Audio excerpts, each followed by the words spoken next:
Hey friends, how are you today? We are going to talk about drawing using simple shapes. Sometimes we get really frustrated because it is hard to draw something and make it look the way we want it to look. Like our brain wants us to draw a hand, and instead of drawing something that looks like this, we draw something that looks like that. So today what we're going to do is talk about how we can break things down into shapes, and it's going to make it a whole lot easier. So I'm going to start by giving you an example using this coloring page. We are actually going to draw a flamingo today, but if I draw the shapes on this, the photograph is making it kind of hard for you to see the shapes, so I decided to print out this flamingo, and we're going to look at it this way. So what you want to do is start with looking carefully at your whole image, and you want to find the biggest shapes and start with those. We're looking for simple shapes, not anything that is too complicated. So for example, the body is an oval, okay? The tail is a triangle, okay? The neck looks like a rectangle and another rectangle. The head looks like a circle. The beak looks like it's made up of a rectangle and another triangle. The legs look like a rectangle and another rectangle. And this one is actually one rectangle. And the feet look like another rectangle. Now this is kind of a silly picture. He's soaking his feet in the hot water. So the hot water that he's soaking his feet in look like an oval. And this is kind of like a trapezoid right there, okay? So these are the basic shapes that make up this flamingo. Once you can see these shapes and then draw them onto your paper, after you've done that, then you can go ahead and add all of the details, you know, draw the curved lines to connect the shapes and make it look like what you want it to look like. Now, the whole purpose of using these shapes to block out your image over here so you get your proportions accurate. So proportions are how the size of something is related to the size of something else. So for example, this body is a big oval and the head is a little oval. Once you draw these out and you can look at it and say, well, it looks like it's pretty well in proportion, right? Because you don't want to say start up here with the head, draw all these eyes and the beak and all of the details up here, and go down to your body and draw all your feathers, and all of a sudden you notice that, oh my gosh, my head is way too big for my body, and you've invested all this time into your drawing and it's out of proportion. You have to start all over again. So it's best to do it this way, block it out using shapes, and then add all of your details, okay? So let's get started with our example. Okay, so we're going to draw this flamingo, and the first thing I'm going to do is, just like I did on the cartoon one, is I'm going to look at the shape. So just like on our cartoon one, it looks like we have an oval here. Now when you do this in your sketchbook and you are using your reference page, we'll either have an overlay over it so you can go ahead and draw the circles right on it, or I'll give you the paper and you can just go ahead and draw your circles right on it, or your shapes right on it, I should say. Alright, so I'm going to start with the shape of the body. And I can see, looking at this angle, it's not going straight across, and we're going to talk about that in another video, but the angle of this oval is sort of an up, you know, sort of like it's angling this way. So I'm going to draw a little angle on my paper, and I'm going to draw my oval around that.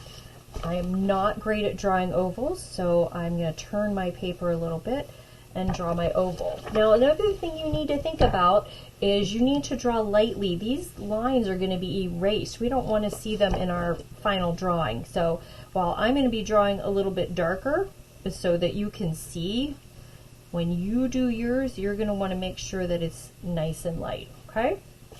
Alright, so the next shape I think I'm going to look for, or the next shape I'm going to draw, is the shape of the tail, which is a triangle that starts at the end here. So I'm going to start here and sketch out a triangle that looks like that. Okay. Alright, so now I'm going to look at the neck.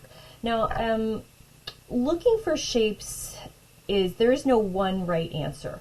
So for example, if I'm looking at this flamingo here, I might say, okay, I see a rectangle here and another rectangle here.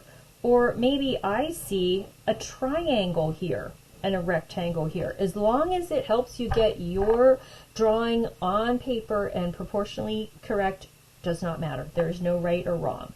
Okay, so I actually feel like for me, I see a triangle there. So I'm going to go ahead and draw that triangle. Okay, and then this rectangle is sort of, it's not straight up and down. It's sort of at an angle. So I'm going to draw that rectangle at an angle. And in another video, we're also going to talk about size, comparing size. Okay, right now we're just going to talk about the using shapes, but you'll need this as a foundation for the other videos, but we're going to talk about how to make sure that your sizes are proportionate too in another video. Okay, so now let's go up and let's go to our head.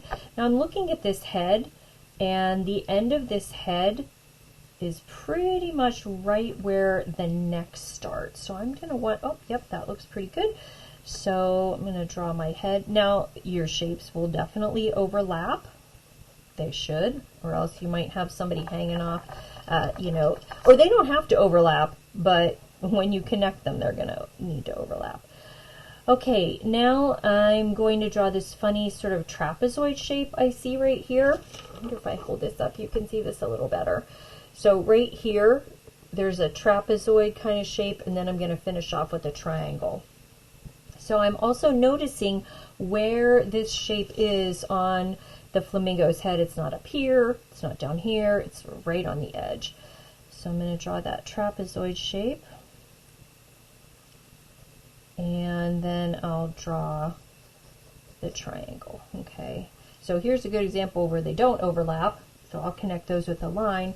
But here's an example where they do overlap. So here's the end of my rectangle and the end of the head. Okay, yep, and they overlap over here too. Okay, so now let's go down and look at the legs. So I'm looking at the bottom of the flamingo, and the legs come out sort of right in the middle here. I know I can already tell I'm going to have to make that a little bit bigger. You can see that this curve right here is different than this curve right here. Those are things that we'll go back and fix in the end. Okay, so this, where the legs come out, is kind of like a square, but a little bit like a triangle too. So that's too big. Okay, so I'm going to fix that and go like that. Okay. And so now I'm going to do this leg, which looks like a rectangle, and I'm noticing the angle that this leg is at. It's not coming straight down. It's going like this. So when I draw it, I'm going to want that to make sure I keep that angle. And then there's the knee. And then the rest of the leg goes straight down. And then this one, the angle is more like that. Okay, and the knees are pretty much right across from each other.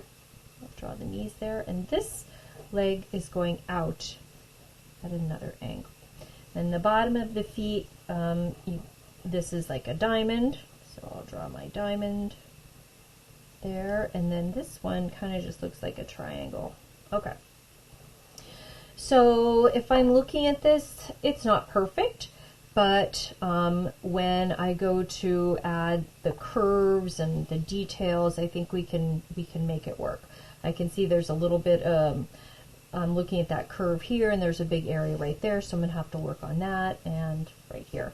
But this is the basic idea, okay? We took the photo, and then we broke it down into its shapes. Then once you've done that, then you can go ahead, and I'm not going to finish this sketch here, but I'm going to show you what I mean about fixing it up. So I'm going down here, and I'm going to do this curve right here. Okay, so I'm going to go inside that line a little bit, and this goes down like this, and let's go up here and work on the head a little bit. So I'm going over here now and going down here, here up to this section right now. Okay, go down the back. And I'm not going to add a whole bunch of details to this, because that's for another lesson. And you can see that this tail goes, you know, there's extra triangle space here, and that's okay.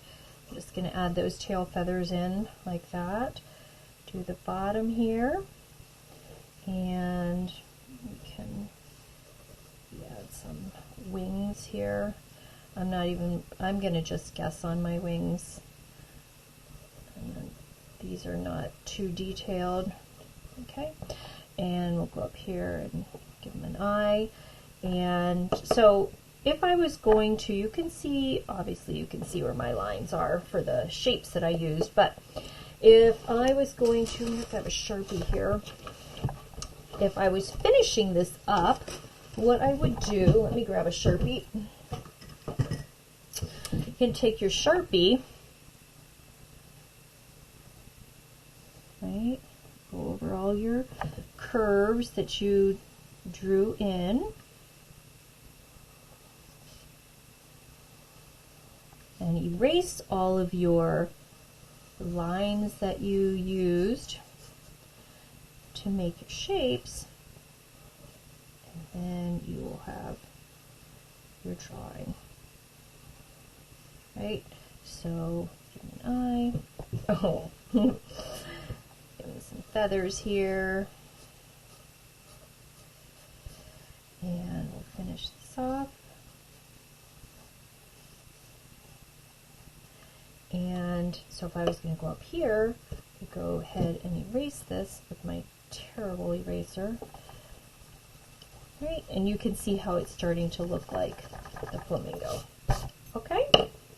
Alright, so your job is going to be to use your sketchbook. Grab your sketchbook, grab a photo reference. Take your photo reference and draw right on top of it like I did with this one. I don't know if you can see all my pencil lines on this. Take your photo reference and draw right over top of it. Find the shapes you see, then transfer it into your sketchbook so that you can draw whatever it is you decided to draw. Now, many times practice makes perfect is what I'm trying to say. So once you draw it once, try again, try again. The more you draw, the better you get. The more you get used to finding shapes in whatever it is you're drawing, the easier it's going to get. Okay? So good luck. Have fun doing this. Draw something that you enjoy drawing. That's another key. This is why I'm not drawing a jug with an apple, because I really do not like drawing still life. So make sure you pick something that you like to draw. It's going to make it a whole lot more fun. Okay? Then look for the big shapes. Draw those. Look for the smaller shapes. Draw those. And then finally, last step is to add your details. Okay? All right, friends. See you later.